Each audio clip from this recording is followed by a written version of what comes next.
The Bitcoin Group, the American original. For over the last 10 seconds, the sharpest Satoshis, the best Bitcoins, the hardest cryptocurrency talk. We'd like to welcome our panelists, Kyle Torpy from kyletorpy.com, What's up, everyone? Thanks for having me, guys. Jeffrey Jones from the Bitcoin News Show, Hello, everybody. and I'm Thomas Hunt from the World Crypto Network. Moving on to issue one, the price of Bitcoin.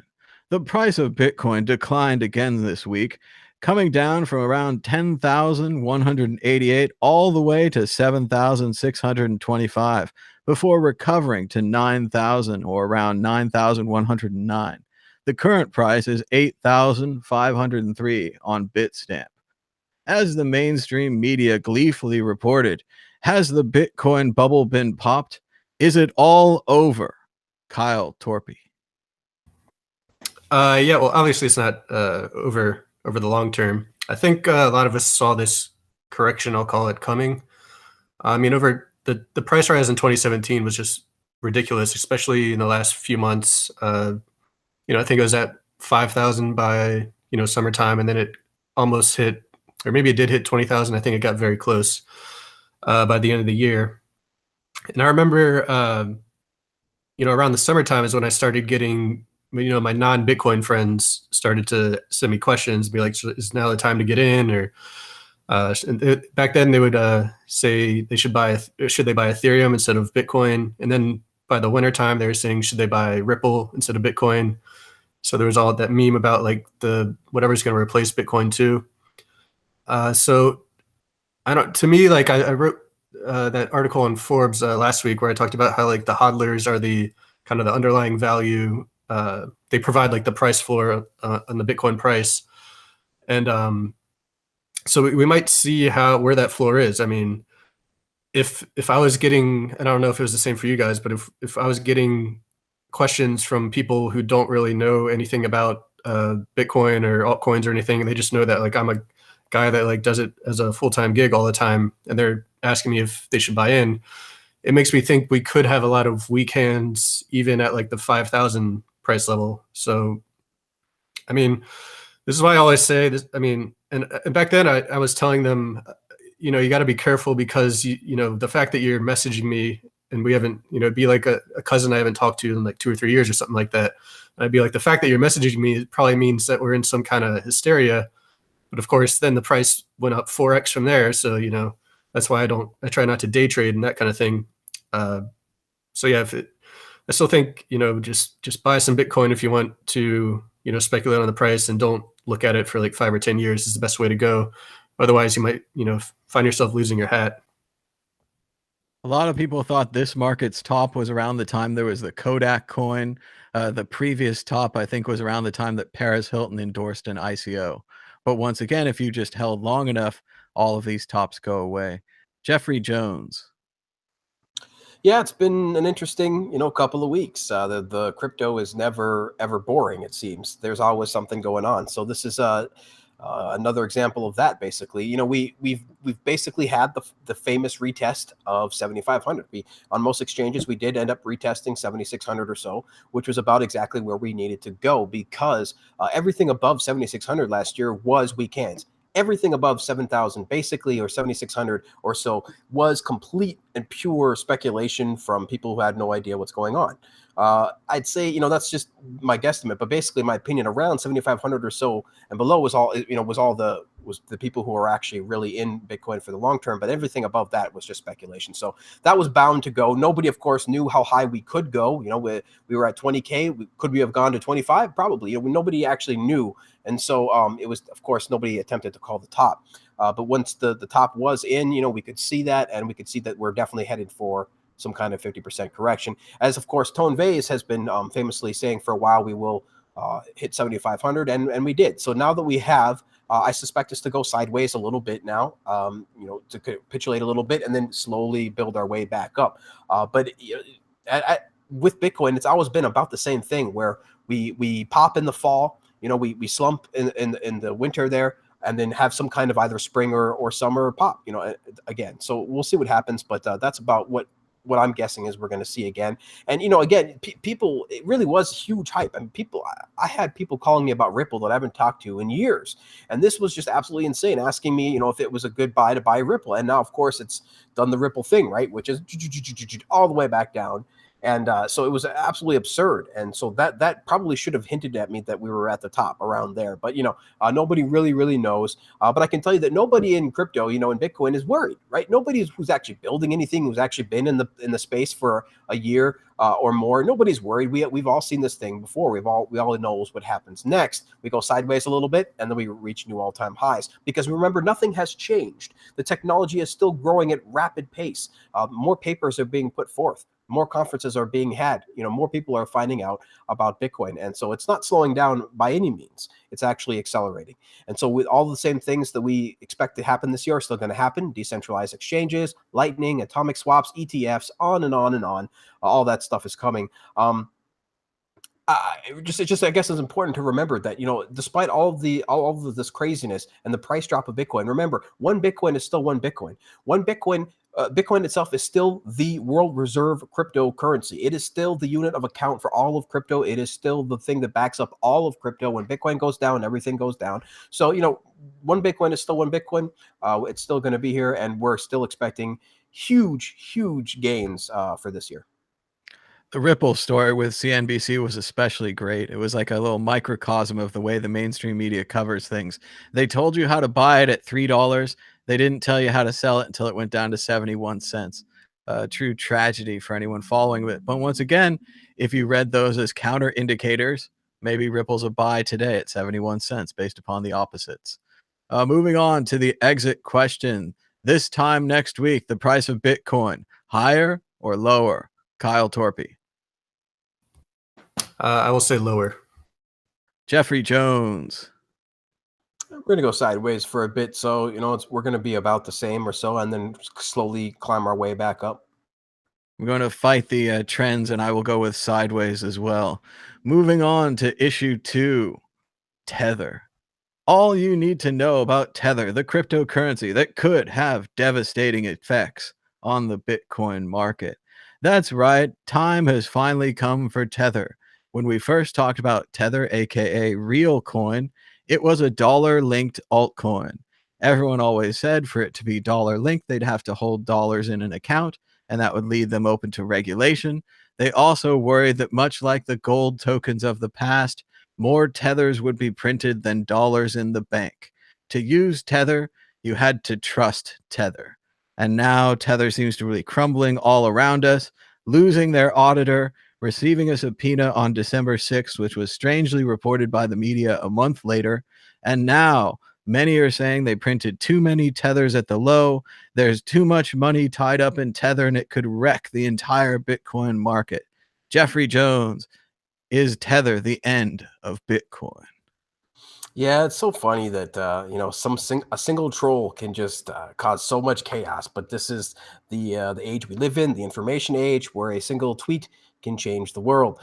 So yeah, at this point, you know, I think Tether's been commented on enough. Really, I don't have much more to say about it. You know, it's only worth a few billion. The entire crypto space is worth much more than that. So it's just a little bit. It's a little tiny fraction of the entire crypto space. Remember that again. Tether is a temporary solution. We have to get fiat into crypto somehow. So right now we're using Tether. You know, it's the only solution we have. Something better is going to come along. I'm not. I have not been and never will be too much worried about Tether because again, it's temporary. It's a temporary solution, just like Coinbase. Coinbase to me is an absolutely temporary solution. It's an inevitability that at some point we won't need Tether. We won't need, you know, Coinbase. But until then, there will be solutions that come along like Tether. If Tether goes, something else will come along. You can bet your bottom dollar that if Tether goes, something will come to replace it, right? And hopefully something better, or else we're just going to repeat the same mistakes over and over again. So, you know, I'm hopeful for the future. I'm hopeful for the. I'm hopeful for these closed loop economies that's going to be forming over the next few years to make Tether and these stable coins needed less and less. So, Jeffrey Jones, do the exchanges need Tether? When I'm on an exchange and I trade back to Bitcoin, should I be trading back to Bitcoin or do I need to trade back to USD? Do I need to understand my trading? So there is lots of exchanges out there that do support USDT, right? Tether. But do you actually need it to trade? Absolutely not. We were trading cryptos, thousands of cryptos before Tether ever came along, with just Bitcoin. Bitcoin still remains the unit of account, the main crypto that everything is traded in and out of. So actually, we don't really need Tether. Do a lot of altcoins maybe need Tether more than Bitcoin? Yes. But at the end of the day, again, we don't actually need Tether. Just like to ask everyone to give us a thumbs up and a share. We have around 448 live viewers. Welcome to you at home. Kyle Torpy, do we need Tether? I kind of agree with Vortex here, where it's like a temporary solution. Eventually, we'll have some kind of like, I don't know if it'll be a stable coin or it'll just be like mechanisms for hedging, like in your Bitcoin wallet to fiat. I did write a somewhat negative piece about Tether in Forbes, I think in the middle of last year, maybe, but it was for reasons different than what we're hearing today about like how they might be insolvent or something. My main criticism was like the U.S. government, or probably not many governments around the world, are going to let Tether exist if they're unable to. I mean, I know they do KYC and AML at the entry and exit points. I just don't think they're going to allow people to like move Tether between accounts without some real world identity being attached to it. That's why I called it like a ticking time bomb, where I think they'll eventually shut it down, and maybe people will have to like they had to do with Mt. Gox, where they had to wait years to get their money back because it'll be caught up in the court system for so long. But in terms of this like stuff that Bitfinex posts about, I've never really bought too much of what he's had to say. It all seems very conspiratorial. Obviously, I'm not here to like endorse Tether and say that they have all the dollars to back their coin issuance. But with that the Tether report that came out last week, someone made a good point on Reddit. I forget what his username was, so sorry to whoever this was. But the report was talking about how new Tether were being issued whenever the Bitcoin price dropped. But the guy in the comments pointed out that the reason that there's more Tether being issued then is because when the Bitcoin price drops, everyone, and all the other cryptos drop as well, everyone rushes to Tether as kind of like this safe haven because it's supposedly pegged to the US dollar. And when everyone does that at the same time, it creates the Tether price actually goes over $1 to like $1.05 or something like that. So then if you want to come in and issue buy new Tether to be issued right then, you can like have $100 million worth of Tether issued or whatever, and then you have an arbitrage opportunity to sell it all for more than $1. So that might be why we see new Tether being issued whenever there's a huge price drop in Bitcoin. And also this was kind of my own theory, where there might be people they want to just get money onto Bitfinex whenever there's a Bitcoin price drop, so they'll do it through Tether that way. And if you're creating new Tether while the price is dropping, you might be trying to do like buy on the dips or something like that. So that might be why there's like a price increase there as well. But yeah, in terms of all the noise around the Tether token, the only thing I really look at is the price of the Tether token, and it's still around like 99 cents and change. So I mean, that's probably the best indication of what's going on behind the scenes there, I would think.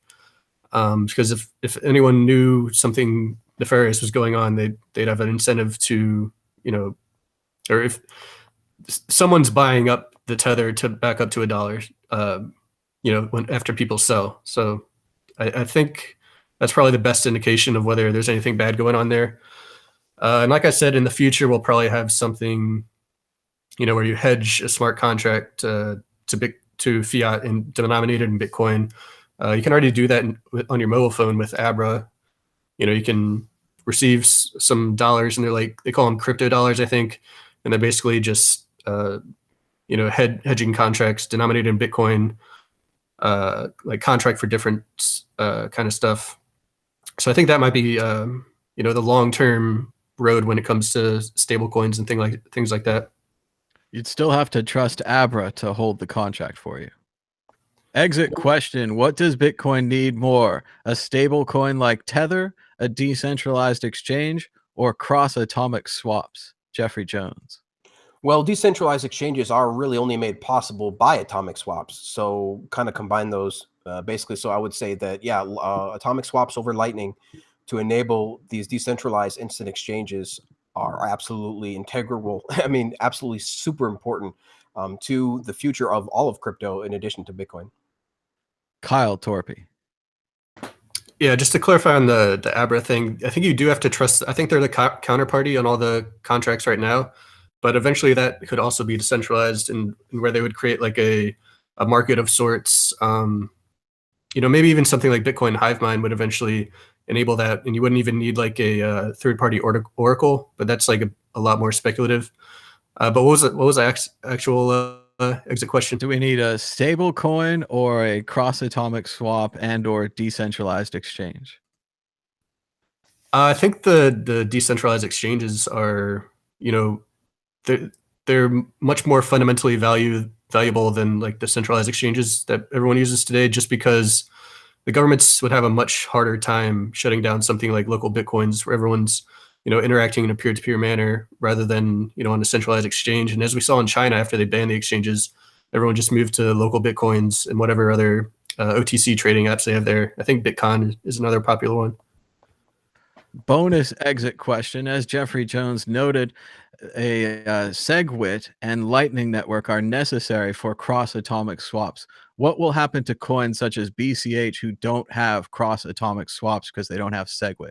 Jeffrey Jones.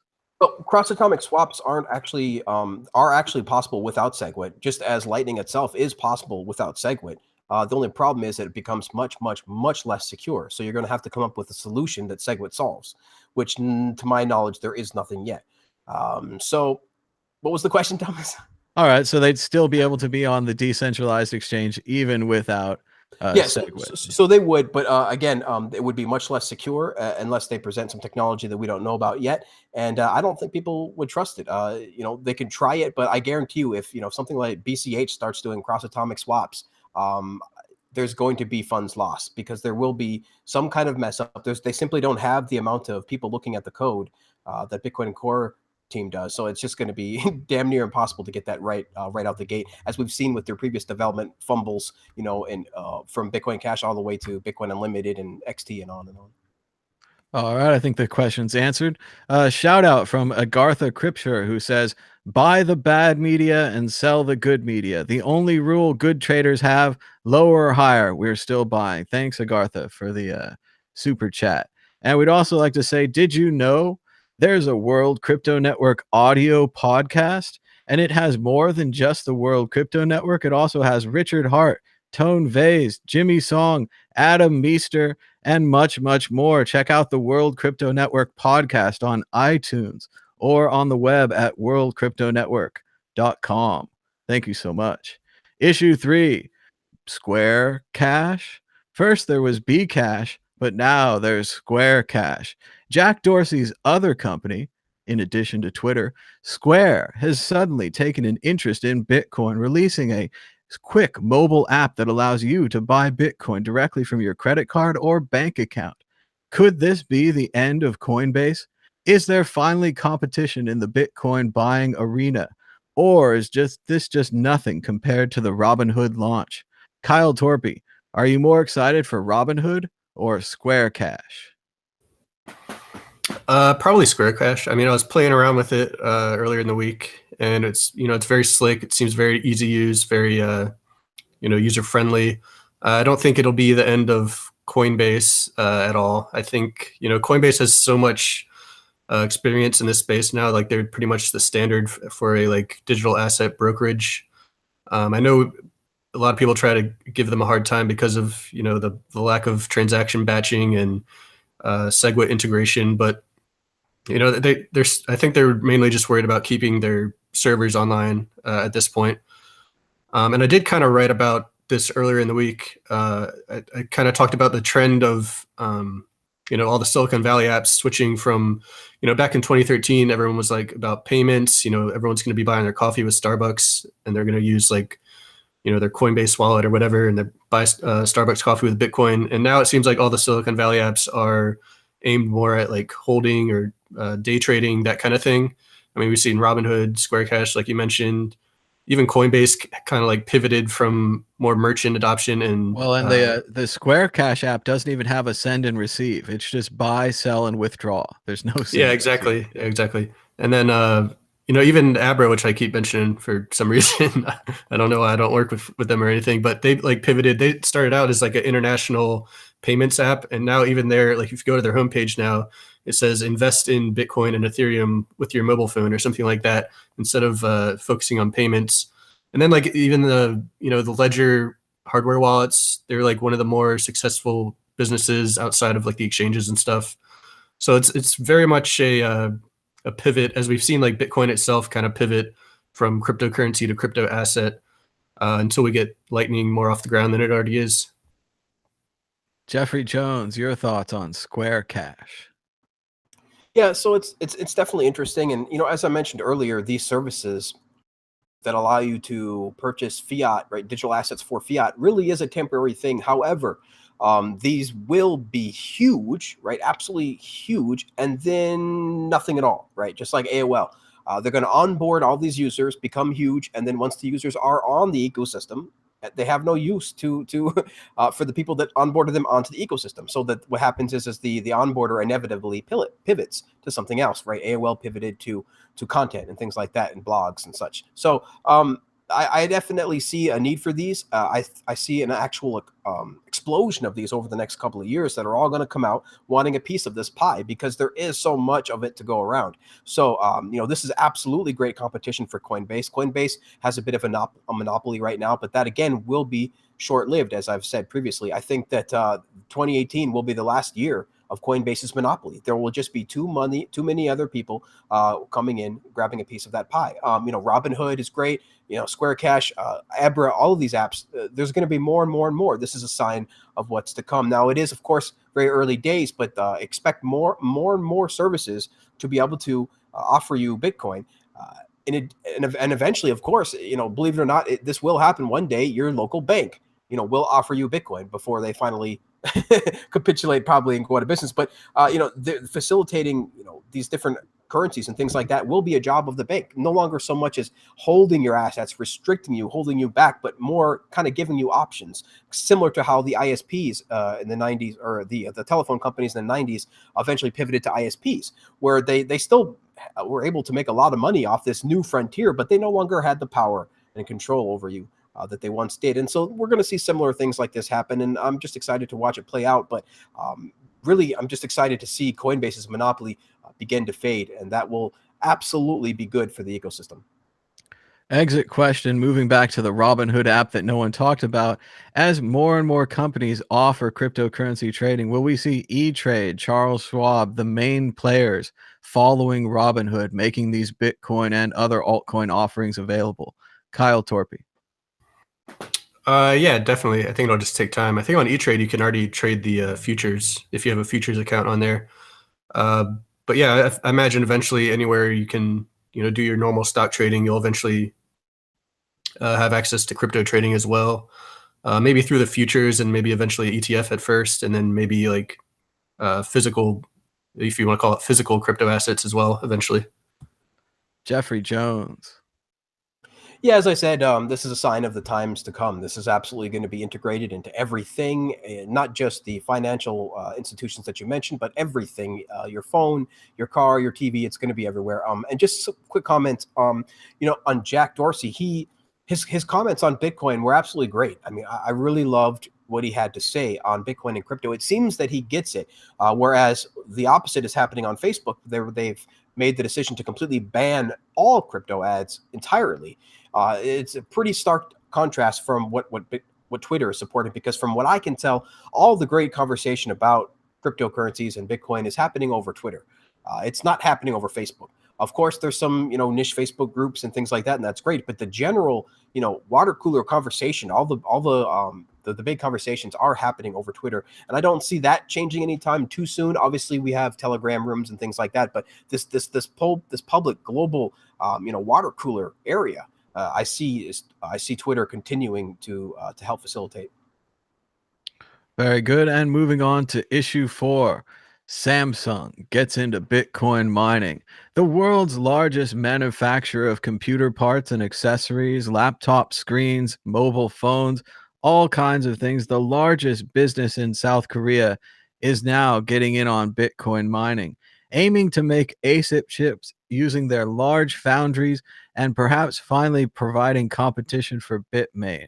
Jeffrey Jones, will Samsung unseat Bitmain as the #1 Bitcoin mining manufacturer? So we don't quite know yet if they're actually using their own new foundries, for example, right? Or are they using the same ones that Bitmain is using? So we don't actually know yet if they are directly competing with Bitmain yet. We don't actually know yet. Hopefully, we'll find that out soon. But I gotta guess that they probably are. They could of course just come in and just partner up with Bitmain. But at the end of the day, I don't think they're doing that yet. We'll have to wait and see. But my gut tells me that they're not going to do that. And even if they did, there's just going to be more and more people that come in and eventually want to go their own way, right? It's only going to incentivize new people to break off from the herd. So I would like to know more and more information about this, and we'll of course help update you guys as we get it. But for right now, I'm going to see this as good news. I'm going to see any new players getting into the mining space as good news, because I have been saying for some time now that Bitcoin's pockets of mining centralization is a temporary thing. It of course was brought on and induced by the fact that all the hardware manufacturing happens over there, the cheap electricity. And, we understand this now of why it's centralized in China. But we always knew that this was just going to be, it was one end of the pendulum. It's now going to swing the other way into more decentralized, to the more decentralized side. And I see this as another sign of things to come. There's going to be more and more mining decentralization as we figure out more and more efficient ways to generate power, as we figure out more and more ways to distribute this power. To find out ways of, for example, like mining on your phone or other different ideas like that. This is just going to happen more and more, where we are going to finally and fully decentralize Bitcoin mining. Of course, this is going to play out over years, but I'm really, really excited to see more and more people enter the space. Kyle Torpy. Yeah, like Vortex said, there's not really that much information available on this right now. From what I've seen, it does seem they are working with a Bitcoin mining manufacturer in China, and they're not creating the actual mining hardware themselves. They're just developing the chips. I did see someone posted, there was an article in news.8btc.com in like December where they mentioned this company I had never heard of that's like a new Bitcoin mining startup in China, and they were said to have some kind of deal with Samsung. I probably should have looked this up before the show because I'm forgetting the name of the new company now. But I mean, so there was that out there. I did, if it makes financial sense for, any business to get involved with the infrastructure of Bitcoin mining, they're going to do it. With TSMC, which is the largest manufacturer of chips in the entire world, based out of Taiwan, like they're getting questions on their earnings calls about, how much Bitcoin mining is affecting their business. I think in Q4 they had between $350 and $400 million worth of revenue from Bitcoin mining, from the chips they were manufacturing for Bitcoin mining companies. So yeah, if it makes financial sense for Samsung to get involved, they're going to do it, and it looks like they're doing it. Jeffrey Jones, more on this issue? Yeah, I just forgot to mention one final point, is that the hash power is, on this subject, the hash power is continuously rising. It is continuing to rise at exponential rates. So there is more and more people that are turning on more and more miners. And just specifically, if you want to look at a new space that's going to be the new hip mining place, I mean, it's looking like it's going to be Canada. It's looking like Canada is going to probably take over as like the second biggest area and best area to mine. They're becoming more and more friendly to crypto. They're aligning their electric grids more and more. I believe from all the people that I hear on the ground from Canada, the higher ups and so forth seem to be getting it. And even I just read an article just recently about how New York, I can't remember if it was the governor or something of New York, said that they should start in the future helping electricity grids facilitate Bitcoin mining. So this is this is going to be taken over by everybody. Everybody's going to want to get into this. And I just wanted to mention the fact that because there is a little bit of FUD about miners and things like that out there. So I just wanted to mention that mining is not slowing down. It is increasing. There's going to be a whole bunch of new people coming into the space this year, specifically in Canada. So this is absolutely good and amazing for Bitcoin, as it will continue to increase Bitcoin security. Exit question: with graphics cards sold out virtually everywhere, and now Samsung entering the game, how long before Intel will enter the Bitcoin chip mining game? 6 months, 1 year, or 2 years? Kyle Torpy. It's a tough one, but I'll say give it a couple years, I guess. I don't know. It's a hard one to predict there. The slow-moving, lumbering dinosaur of Intel, Jeffrey Jones. How fast is Intel? So are you asking when will Intel get in on the mining? Yeah, so that's not going to take too long. I mean, we're already seeing retailers being told by NVIDIA and ATI to not sell their graphics cards to cryptocurrency miners because of they're creating a huge shortage. And this is not going to slow down. This is going to only increase. We're going to see more and more of this because I believe that the finance industry, slightly bigger than the gaming industry.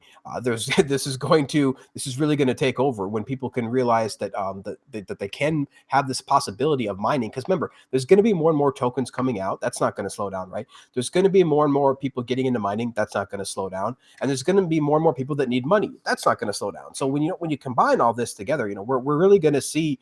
I forget who said it. I believe maybe it was Simon Dixon who actually mentioned the fact that. Sorry if I get that wrong, but basically they mentioned the fact that in the early days of the 1920s big boom, right? The big huge boom in the roaring 20s wasn't just like because of the financialization. It was a big part of it was the fact that home brewing. People were brewing like crazy. I mean, I'm talking about every bathtub in San Francisco was filled with freaking vodka. It created this ability for this huge, massively distributed and decentralized movement to be able to create wealth. And I think that mining is going to be the next version of that. So I guess I agree with Simon Dixon in the fact that this could become this huge new movement for every average Joe to be able to get into and create huge amounts of wealth. And, again, help facilitate the shift over, the wealth transfer from fiat to crypto. So, yeah, I think it's going to be great. Moving on to issue 5, bonus issue. The Bitcoin puzzle. For the past 3 years, people have been trying to solve this Bitcoin puzzle. There were 5 Bitcoins hidden in this artwork, apparently 4.87, approximately 40,000 pounds or $50,000, and now the puzzle has been solved. We don't know how yet, but it's very exciting, and it's an interesting thing about Bitcoin. You can hide them in artwork. We can have more puzzles and artwork like this. Kyle Torpy, what do you think of Bitcoin art and puzzles like this? Yeah, it's a pretty cool story. I mean, this kind of goes to show the underlying, value proposition of Bitcoin in the first place, which is that it's a, digital bearer asset. So, if you do this kind of hiding it in a photo or whatever, then whoever finds it gets it, and there's no one else, anyone can do about it. If someone tried to do this with like a PayPal password or something, obviously there'd be that counterparty risk with the PayPal involved. But I think I remember someone doing something similar to this in like a Minecraft server where they like had a treasure hunt or something, and they put some Bitcoin somewhere in the Minecraft server. But yeah, it just kind of shows the digital asset bearer nature of Bitcoin. Jeffrey Jones, your thoughts on Bitcoin art and puzzles? Yeah, it's really interesting to see this community. It's crypto community definitely did not start out mainstream, right? We came from very humble beginnings, but watching it continuously getting bigger and bigger and starting to go mainstream, it's really interesting watching it attract all of this mainstream ideas, like all this amazing art. It's kind of, again, I was a little bit too young to see the internet kind of grow and prosper and things like that, but by the time I got to the internet, we already had chat rooms and everything was kind of already pretty standardized. But this is absolutely amazing to watch this community explode and get bigger and bigger, and with it bring all this unique culture with it, right? Because Bitcoin is global, Bitcoin is everywhere, it's borderless, it's open, it's decentralized, and so with it, it's going to bring all this culture from all sorts of walks of life, and that's one of the things that I really find interesting about Bitcoin and crypto in general is the ability to bring to remove borders and bring everybody's ideas into this. And I've seen all sorts of great things from like crypto graffiti and some other people online just making art of people. Like for example, I just saw, I forget the name of the Twitter account that created this, but Jimmy Song just got a pretty awesome art image created of him as well. And it's just great to see this play of back and forth of, like for example, like Jimmy giving the community information about programming blockchain, and then the community creating art about Jimmy, and all this back and forth. And even things like crypto kitties, some of this art is becoming valuable, and it's really going to be amazing to watch this interplay of digital and traditional art ideas kind of come together and meld with the blockchain, with cryptocurrencies. All the things that we're going to be able to create is just going to be amazing. And then when you start integrating it with actual like mainstream video games, right? Like AAA video games, it's going to really get really interesting. So this is just the very beginning, I think, of this huge culture explosion that's about to enter the crypto space, and it's absolutely amazing to watch. It was great to see, and certainly a shout out to Coin Artist, creator of the artwork. And I want to second what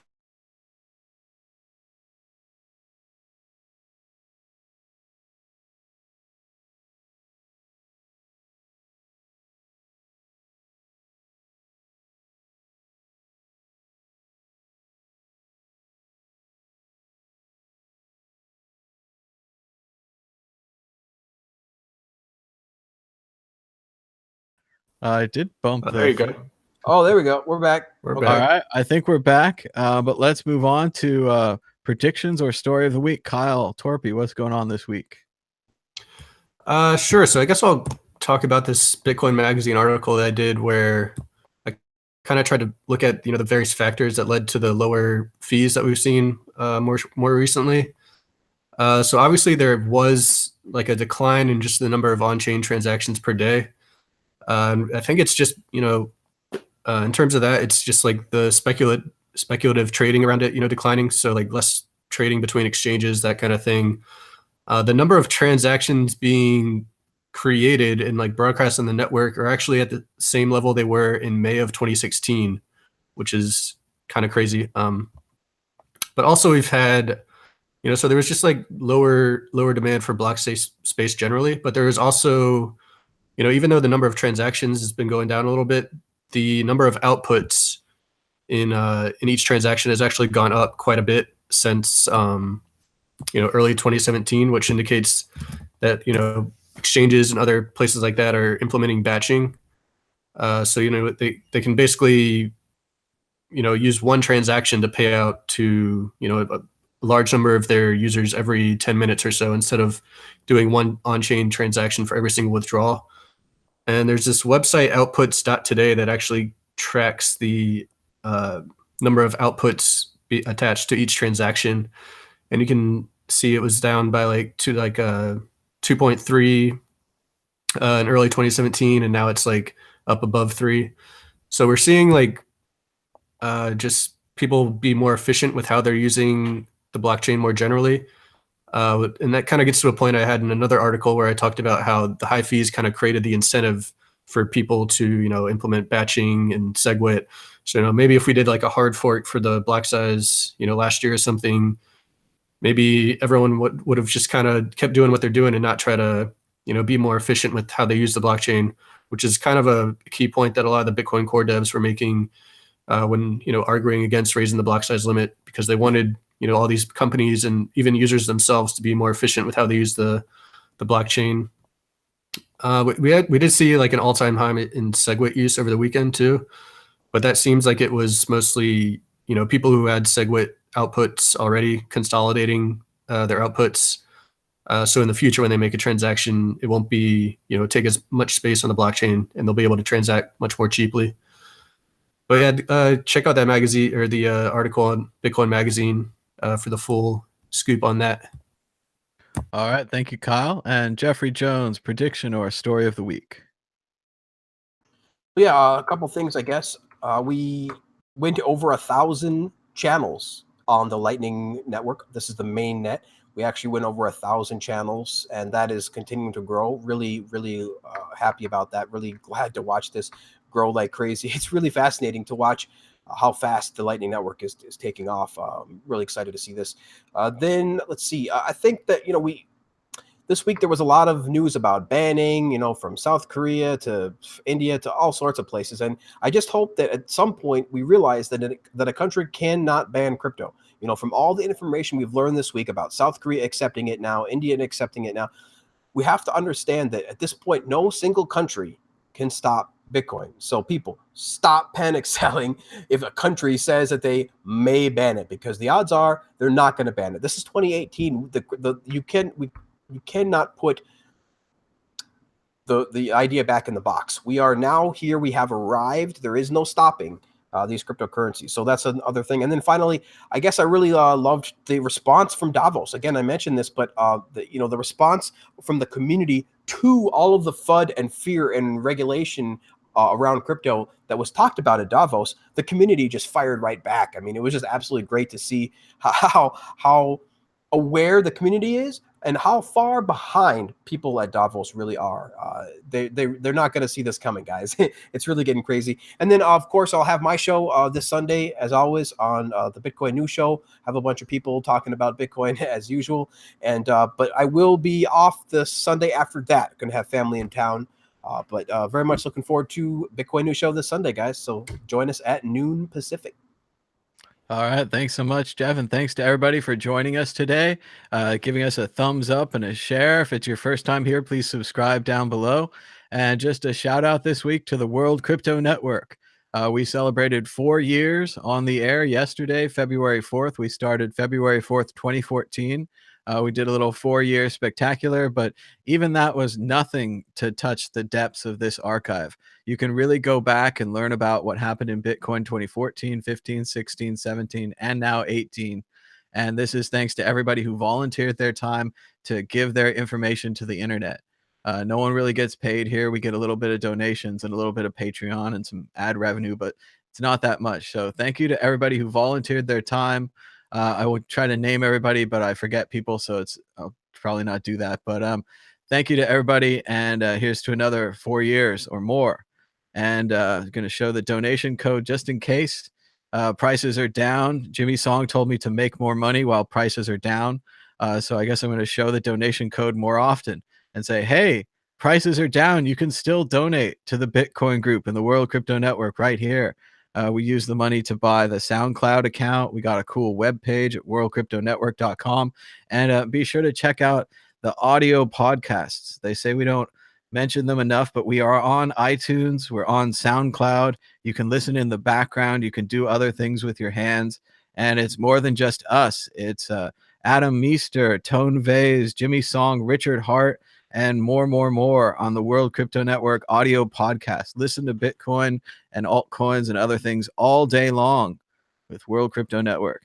Thank you so much. Until next time, bye-bye.